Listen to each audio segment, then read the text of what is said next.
تو جہاں سے آنا تھا وہاں توجہ دینی چاہیے تھی کہ جہاں صرف ایک سبب تھا، ذریعہ تھا۔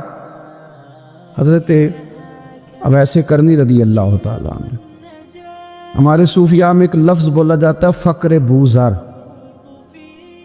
یعنی کچھ لوگ ایسے ہیں جو سیدنا ابو ذر غفاری رضی اللہ تعالیٰ عنہ کے طریقے پہ چلتے ہیں۔ ایک لفظ بولا جاتا ہے فقر بوذر، کچھ لوگ فقر بوذر کے قائل تھے، اسی مزاج کے قائل تھے حضرت سیدنا اویس کرنی رضی اللہ تعالیٰ۔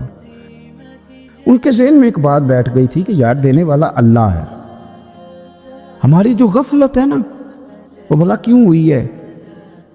وہ اس لیے ہوئی ہے کہ پیسے کسی کو بھی برے نہیں لگتے، پتہ نہیں ان میں کیا کشش ہے۔ یہ نہ آپ کسی جگہ بھی ان کا نام لے لیتے ہیں، یہ کسی جگہ بھی آ جاتے ہیں تو یہ برے لگتے ہی نہیں۔ یہ جناب بڑی بڑی فقیری کا دعویٰ کرنے والے اور لوگوں کو طریقت اور تصوف کا درس دینے والے، ان کو بھی یہ اچھے لگتے ہیں۔ یہ تو جناب جو لوگوں کو کہہ رہے ہیں فقیر ہو جاؤ فقیر ہو جاؤ، وہ خود امیر ہوتے جا رہے ہیں۔ یہ پتہ نہیں ان میں کیا ہے ایسا خاص۔ ہمارے ایک استاد تھے تو مزاج میں بڑی ظرافت تھی، حالانکہ بڑے اللہ والے بندے تھے، تو بات بڑی وہ دل لگی کی کیا کرتے تھے۔ تو ایک دن ہم نے پوچھا استاد جی خوشبو کون سی اچھی لگتی ہے؟ کہنے لگے بیٹا جو پیسوں میں سے آتی ہے وہ مجھے بڑی اچھی لگتی ہے، اس لیے کہ ملتے کم ہیں۔ ہمارا نا جب اس طرح کا ذوق بن جاتا ہے نا، آپ مزاج بنا لیتے ہیں پیسوں کا، لوگ سمجھتے ہیں کہ غریبی کا ڈر شاید زیادہ ڈر ہے، لیکن کبھی آپ دروازہ رسول پہ جائیں نا تو حضور نے تو کوئی اور ڈر بیان کیا ہے۔ حضرت ابو عبیدہ بن جراح رضی اللہ تعالیٰ عنہ بحرین سے نا مال لے کے آئے بہت سارا، حضور نے بھیجا، جزیہ لینے گئے یا مال غنیمت کا کچھ مال تھا، آپ لے کے مسجد میں آئے تو لوگوں کو پتہ چل گیا کہ آج مال آیا ہے۔ اب سب کو حصہ ملتا تھا اس میں سے، بدریوں کو زیادہ ملتا تھا، باقی لوگوں کو بھی ملتا تھا۔ تو فجر کی نماز کے بعد لوگ گھروں کو جایا کرتے تھے، لیکن آج پتہ چلا نا مال آیا ہے، تو یہ سیاستہ میں حدیث موجود ہے، سب لوگ مسجد میں بیٹھے رہے۔ حضور علیہ السلام نے فرمایا تمہیں پتہ چل گیا مال آیا ہے؟ عرض کی حضور ہاں۔ فرمایا تمہیں بانٹنے لگے ہیں، دینے لگے ہیں۔ ہم نہ غریبی سے ڈرتے ہیں، ہم اپنے بچوں کے لیے دعا کرتے ہیں ان پہ غربت نہ آئے، ہم اپنے بہن بھائیوں کے لیے دعا کرتے ہیں ان پہ غربت نہ آئے، کرنی چاہیے۔ لیکن ذرا اس حدیث کے مفہوم کو بھی دیکھیے گا، نبی پاک صلی اللہ تعالیٰ علیہ وآلہ وسلم نے فرمایا تمہیں دینے لگے ہیں، مال آ گیا ہے، لیکن میرے قریب نے اپنی امت کے لیے جس چیز کا ڈر محسوس کیا وہ کیا ہے؟ حضور کے دل میں کس چیز کا خدشہ تھا وہ کیا ہے بیان کیا۔ حضور فرمانے لگے لوگو مجھے تم پر غربت کا ڈر نہیں، یہ ڈر نہیں کہ تم غریب ہو جاؤ گے، بلکہ مجھے تو ڈر ہے کہ تم پر دولت پھیلا دی جائے گی، تم زیادہ مالدار ہو جاؤ گے۔ خوف غریبی کا نہیں، خوف تمہارے مال کا ہے۔ اور حضور فرماتے ہیں کہ پھر تم انہی باتوں میں مبتلا ہو جاؤ گے جن میں پرانی امتیں مبتلا ہوئی تھی، اور جب وہ اللہ کی نافرمانی میں مبتلا ہوئی تھی تو پھر وہ ہلاک کر دی گئی تھی۔ مجھے ڈر ہے، مجھے ڈر ہے۔ ہاں جہاں دولت آتی ہے وہاں سستی بھی آتی ہے، جہاں دولت آتی ہے وہاں معاذ اللہ عیاشی بھی آتی ہے، جہاں دولت زیادہ آ جاتی ہے وہاں پھر لوگ ہر چیز کو دولت میں تولنے لگتے ہیں۔ جہاں دولت زیادہ آتی ہے میرے بھائی، پھر لوگ سمجھتے ہیں کہ ہر چیز میں خرید لوں گا، پھر لوگوں کے ذہنوں کے اندر اس طرح کا فطور آتا ہے۔ حضور نے فرمایا مجھے ڈر ہے تمہارے دولت مند ہونے کا، ڈر ہے دولت مند ہونے کا۔ یارو اپنے پیسوں سے ڈرا کرو، اپنی جائیدادوں سے ڈرا کرو، اپنے مال سے ڈرا کرو۔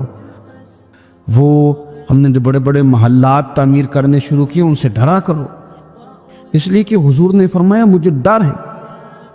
حضرت ابو بکر صدیق رضی اللہ تعالیٰ عنہ تشریف فرما تھے، ہمارے نا بچے بہت زیادہ آسانی مانگتے ہیں. اقبال نے کہا لہو مجھ کو رلاتی ہے جوانوں کی تن آسانی. جب میں جوانوں کا مزاج دیکھتا ہوں نا کتنے آرام پسند ہو گئے ہیں تو پھر میری آنکھوں سے لہو بہتا ہے. لہو مجھ کو رلاتی ہے جوانوں کی تن آسانی. ان کا وجود اتنا آسانی کا ماحول لینا چاہتا ہے. ذرا سی بھی کوئی تکلیف آپ دیکھ لیں, لائٹ بند ہو جائے تو مصیبت کھڑی ہو جاتی. کسی جگہ چند منٹ کے لیے آدھے گھنٹے کے لیے ٹریفک بند ہو جائے تو مثلاً کیا ہو جائے گا. لیکن یہ کہ طبیعتوں میں تلخی, اور جب وہ گاڑیاں آہستہ آہستہ چلتی ہیں تو ایک دوسرے سے آگے بڑھنے کی وہ شدت, وہ ہمارے مزاج میں ایک دوسرے کے بارے میں دل میں بڑے بڑے جملے. کیوں؟ اس لیے کہ ہماری طبیعت آسانی پسند ہے. ذرا سی بھی کوئی رکاوٹ ہم نہیں برداشت کرتے. تھوڑی دیر کے لیے ٹھہرنا پڑ جائے ہمارے لیے بڑا مشکل کام. آپ ہمیں ہماری مرضی کے خلاف کوئی بات کر دیں تو ہمیں بگڑا ہوا سمجھے. ہماری طبیعت میں وہ آسانی ہے. یہ آسانیاں انسان کو پھر بڑے بڑے کام نہیں کرنے دیتی. پھر انسان کمزور پڑ جاتا ہے. پھر وہ کوئی کسی انقلابی تحریک کا کبھی حصہ نہیں بن سکتا. اگر وہ بڑی صلاحیت بھی رکھتا ہو تو وہ زندگی میں کوئی کارنامہ سر انجام نہیں دے پاتا, کیونکہ طبیعت میں آسانی آ گئی. اس کا مزاج ہی نہیں. جس بندے کو گرمی زیادہ لگتی ہے وہ کیسے آگے بڑھے گا؟ یہ سیٹھوں کے بیٹے, مالداروں کے بیٹے, پیروں کے بیٹے, بڑے بڑے جناب مشائخ کے صاحبزادگان الا ماشاءاللہ آگے نہ بڑھنے کی وجہ کیا ہے؟ صرف یہ ہے کہ طبیعت کا تقاضا یہ ہے کہ ایک آدمی نے رومال پکڑا ہے, دوسرے نے جوتا پکڑا ہے, تیسرا گاڑی کھول رہا ہے. جب آپ اس قدر زیادہ ان کو آسانیوں میں مبتلا کر دیتے ہیں پھر ان کے لیے جہاد کرنا, میدان میں نکلنا ممکن ہے. حضرت یوسف علیہ السلام کے بھائیوں نے کہا کہ سمجھ تو آ گئی ہے ہمیں کہ ہم نے زیادتی کی, ظلم کیا, اب کرنا کیا ہے؟ تو جناب یوسف کہنے لگے کچھ بھی نہیں کرنا, جاؤ تمہیں معاف کیا. معافی مل گئی. انہوں نے کہا کہ ہمیں تو معافی مل گئی, تو ابا جی تو رو رو کے ان کی بصارت کم ہو گئی آنکھوں کی. ماں بڑا پیار کرتی ہے, پر بیٹے سے جو باپ پیار کرتا ہے اس کا بھی اندازہ کوئی نہیں کر سکتا. کوئی نہیں کر سکتا. دیکھیں نا, اللہ کے نبی حوصلے والے, صبر والے ہوتے ہیں, پر بیٹے کی جدائی بین اللہ کے نبی نے بھی اتنے آنسو بہائے, اتنے آنسو بہائے بیٹے کی جدائی میں کہ نظر آنا کم ہو گیا. بصارت. بیٹے کو ابا جب بھی فون کرتا ہے پردیس میں کہ تو آ جا چند گھڑیوں کے لیے, میرا پتہ کوئی نہیں. کہتا ابا جی بس ایک کاغذ رہ گیا, میں آیا. جب ابا جی پردہ کر لیتے ہیں تو کہتے ہیں اس کو برف میں لگا دو, میں 3 دنوں کے بعد آ جاؤں گا. اب کیا فائدہ؟ اب تو رہ ادھر ہی, اب کوئی پڑھ دے گا جنازہ بھی. اب تو آ کے میں نے منہ دیکھنا ہے تو کیا ہوگا اس سے؟ اب تو نبی پاک کا حکم ہے جب کوئی انتقال کر جائے تو جلدی دفن کرو. اب تیری ماں نے ساری زندگی آنکھیں دروازے پہ لگی رہیں کہ اللہ کرے وہ آ جائے. اس وقت تو تجھے خیال نہیں آیا, تو تجھے کاغذوں سے پیار رہا, تو اب کس بات کا انتظار؟ حضرت یوسف علیہ السلام سے بھائی کہنے لگے کہ جناب یعقوب کو نظر آنا کم ہو گیا ہے, ان کا کیا کرے؟ تو قرآن ہے بھائی, قرآن. میں نے کہا یا ہمیں سمجھا دو یا ہم سے سمجھ لو نا بھائی, ہم سے ہی سمجھ لو. یہ کس آیت کا بتاؤ, کیا ترجمہ کریں بتاؤ. اور تم بلڈوزر چلاؤ حضرت علیمہ کے گھر پہ تو ہم چپ رہیں. یہ بھی کس طرح ہو سکتا ہے؟ حضرت یوسف کے بھائیوں نے کہا کہ ابا جی کی آنکھوں کی بینائی کم ہو گئی ہے, اب کیا کریں؟ قرآن ہے. کہنے لگے اذهبوا بقمیصی, یہ میری قمیض لے جاؤ. حضرت یوسف کہتے ہیں یہ میرا کرتا لے جاؤ, میری قمیض لے جاؤ. ھذا فالقوہ علی وجہ ابی یاتی بصیرا, میرا کرتا لے جاؤ, میرے ابا کے چہرے پہ ڈال دینا, ان کی آنکھوں کو اللہ روشن فرما دے گا. اگر حضرت یوسف علیہ السلام کے وجود سے کرتا لگے تو آنکھیں روشن ہو جائے, تھوڑی دیر کرتا ان کے وجود سے لگے تو آنکھیں روشن ہو جائے. اور جناب حلیمہ کے کمرے میں، حجرے میں، گھر میں تو 4 سال میرے نبی گھومتے رہے، وہاں آرام کرتے رہے، وہاں تو حضرت جبریل ان کا دیدار کرنے آتے رہے، وہاں تو فرشتے اس گھر کو جھک جھک کر دیکھتے رہے. وہ مکان جنت نظیر جہاں اللہ کی ساری رحمتیں برستی رہیں، اس میں تبرک ہی کوئی نہیں، اس میں برکت ہی کوئی نہیں. آؤ، یہ تو بات ہے نا حضرت یوسف علیہ السلام کی، بخاری مسلم. میں نے کہا کہ یار یا تو یہ حدیث علیحدہ کر یا پھر ہمیں اس حدیث کا ترجمہ بتا. بات بھی کسی معمولی ہستی کی نہیں، جناب سیدہ عائشہ صدیقہ کی بڑی بہن، حضرت ابو بکر صدیق کی بڑی صاحبزادی، اور وہ والی بی بی جسے میرے نبی نے پیار ہی بڑا کیا ہے.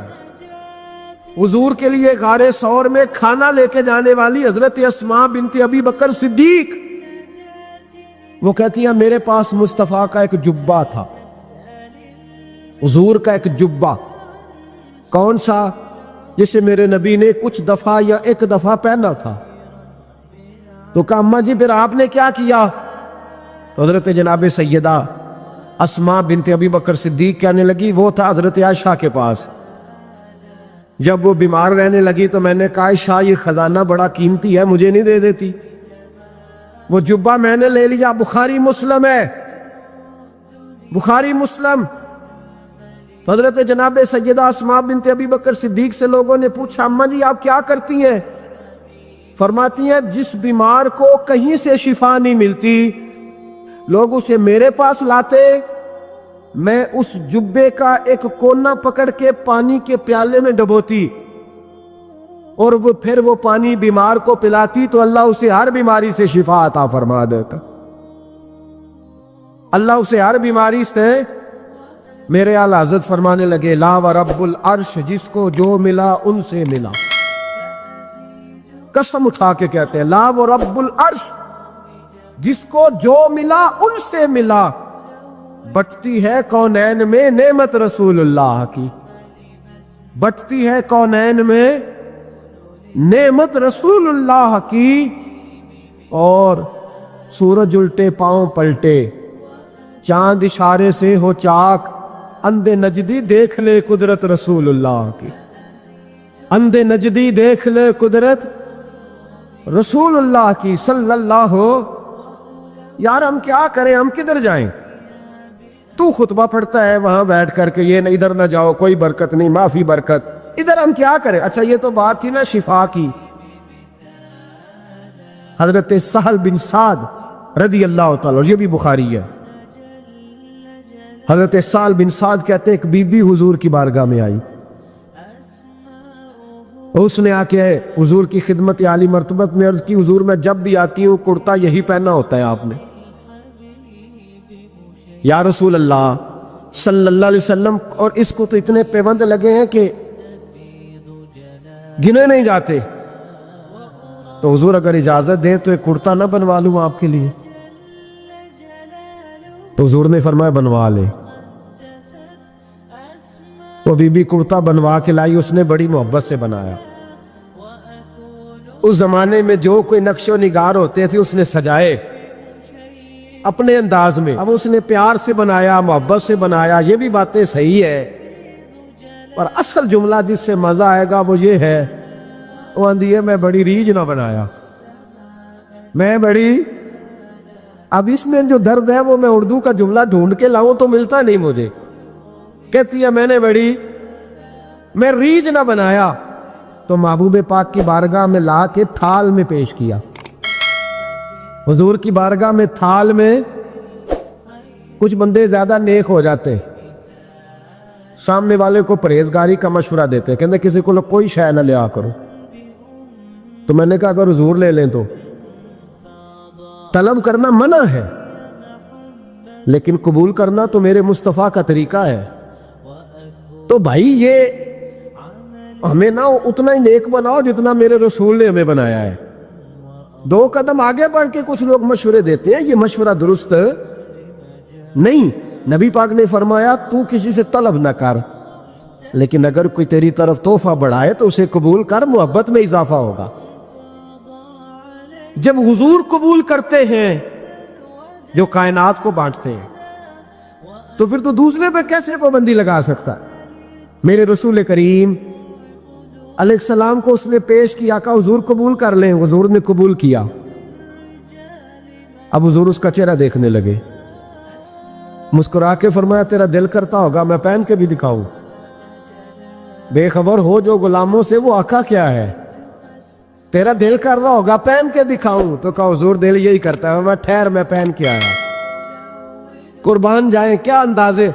اچھا یہ سب کا نصیب بھی نہیں، یہ تبرک لینا، برکت لینا، لے کے آنا، یہ سب کا نصیب۔ آدم چشتی کئی دفعہ بڑی بڑی بات کر جایا کرتے تھے، کہنے لگے ایسا کوئی محبوب کہیں ہوگا نہ کہیں ہے، بیٹھا ہے چٹائی پہ مگر عرش نشیں ہے۔ اور کہنے لگے ایسے ہی لوگ کہتے ہیں میں مدینے نہیں گیا، میں حاضری نہیں دیتا، میں درود نہیں پڑھتا۔ کہنے لگے ہر ایک کو میسر کہاں اس در کی غلامی، ہر ایک کو میسر کہاں اس در کی غلامی۔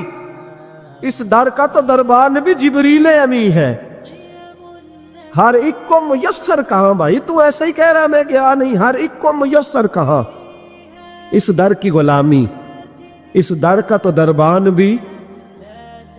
ایک جگہ کہنے لگے تمہارے رخسار کی تجلی تجلی نور سرمدی ہے، یہ مہر و ماں کی ضیاء نہیں ہے، تمہارے چہرے کی روشنی ہے۔ وہ جلوائے ذات ذات حق سے جو سب سے پہلے جدا ہوا تھا، وہی بنا کشور رسالت، یہ چار سو جس کی روشنی ہے۔ جو ہم بشر ہیں تو وہ بشر کیوں، جو وہ بشر ہیں تو ہم بشر کیوں، یہ راز ہے ایک، اسے وہ سمجھے جسے حقیقت سے آشنی، جسے حقیقت سے آ گئی ہے۔ اور پھر آدم چشتی کہنے لگے زمانہ حیران کہ ایک بشر لامکان پہ پہنچا تو کیسے پہنچا، زمانہ حیران ایک بشر لامکان پہ پہنچا تو کیسے پہنچا۔ میں محو حیرت ہوں کہ عرش کی جان زمین پہ کس طرح رہ رہی ہے، میں محو حیرت ہوں کہ عرش کی جان زمین پہ کیسے رہ رہی ہے۔ تو بھائی نبی کریم علیہ السلام نے کہا تو ٹھہر میں پہن کے آیا۔ حضور اندر تشریف لے گئے، تھوڑی دیر کے بعد پہن کے آئے۔ اس خاتون کو اتنی خوشی ہوئی کہ اس کی آنکھوں میں آنسو ہی آ گئے، کہنے لگی دیکھو میرا نصیب میں بنا کے لائی ہوں، مصطفیٰ نے قبول فرمایا۔ بڑی راضی ہوئی، چلی گئی۔ حضرت سہل بن سعد کہتے ہیں قریب ایک صحابی کھڑے تھے، اور شارحین نے لکھا ہے معمولی آدمی نہیں، حضرت عبد الرحمن ابن عوف تھے، صحابہ میں سب سے امیر آدمی۔ اللہ اکبر، ذرا لطف دیکھیے گا۔ کہتے ہیں وہ قریب کھڑے تھے، جب حضور نے پہنا نا تو تعریفیں کرنے لگے، کہنے لگے سوڑیا کمال ہی ہو گئی ہے، محبوب کیا بات ہے۔ حضور اس کے بنانے کی محبت کی بھی کیا ہی بات ہے، پر جو اللہ نے رنگ روپ آپ کو عطا فرمایا اس کی بھی کیا ہی بات ہے۔ یا رسول اللہ اتنا پیارا لگ رہا ہے، اتنا پیارا۔ جب کوئی زیادہ تعریف کری نا تو تعریف کرنے والوں کی بھی اپنی اپنی نیتیں ہوتی ہے نا۔ جب زیادہ ہی تعریف کی تو حضور نے فرمایا تجھے پسند آ گیا دے دوں،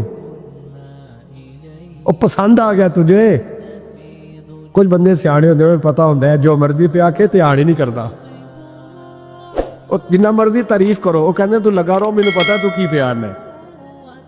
تو کہا پسند آ گیا ہے یا رسول اللہ بڑا، تو فرمایا چاہیے، کہ حضور مہربانی ہو جائے تو کیا ہی بات ہے۔ سرکار اندر گئے، وہ پرانا کرتا دوبارہ پہنا، اور میرے رسول پاک علیہ السلام نے اس کرتے کو اتارا، بخاری پڑھ رہا ہو، اور نبی پاک نے لا کے دیا، فرمایا چل یار وہ بھی راضی ہو گئی ہے تو بھی راضی ہو جا، چل دونوں ہی راضی ہو جائے، وہ بھی راضی ہو کے گئی تو بھی راضی ہو کے جا۔ اس کو دیا، حضور چلے گئے۔ صحابہ بعد میں اس صحابی کے پیچھے کہنے لگے یار تو تگڑا بندہ ہے، تجھے ضرورت ہی نہیں تھی۔ اور حضور علیہ السلام نے بڑی مشکل سے قبول کیا۔ حضور تو کسی کی طرف توجہ ہی نہیں کرتے، طلب ہی نہیں کرتے۔ یہ والا خیال ہی. اور اگر آج حضور نے قبول کیا اور اتنا پیارا لگا تو تجھ سے برداشت ہی نہیں ہوا. کس طرح کا آدمی ہے تو؟ جب لوگ اس کے گرد اکٹھے ہوئے تو حضرت عبد الرحمن ابن عوف کی آنکھوں میں آنسو آ گئے. کہنے لگے میرے بھولے دوستو تمہیں غلطی لگ گئی. تمہارا کیا خیال ہے میں نے ولیمے پہ پہننے کے لیے لیا ہے؟ تمہارا کیا خیال ہے شادی کی دعوت میں پہنوں گا؟ تم کیا سمجھتے ہو عید والے دن پہنوں گا؟ اور گویا اپنی داڑھی کو پکڑ لیا. کہنے لگے دیکھو بال سفید ہو رہے, پھل پک رہا ہے. گنہگار بڑا ہوں, اگرچہ بدر میں بھی گیا ہوں, احد میں بھی تلوار اٹھائی ہے, مال بھی دیا ہے, ہر جگہ گیا ہوں, پر کسی عمل پر بھروسہ نہیں. یہ کرتا حضور کے جسم سے لگ گیا ہے, اب اسے سنبھال کے رکھوں گا اور مرتے وقت وصیت کروں گا گھر والوں کو کہ جب میں مروں نا تو اس کرتے میں مجھے کفن پہنا دے. مجھے امید ہے جب حضور کا کرتا پہن کے قبر میں جاؤں گا تو رب کے فرشتے مجھ پر عذاب نہیں دیں گے بلکہ بغیر حساب کتاب جنت عطا فرما دیں گے. اگر آپ کو یہ ویڈیو پسند آئے تو ہمارے چینل محفل ذکر کو لائک اور سبسکرائب ضرور کریں. شکریہ.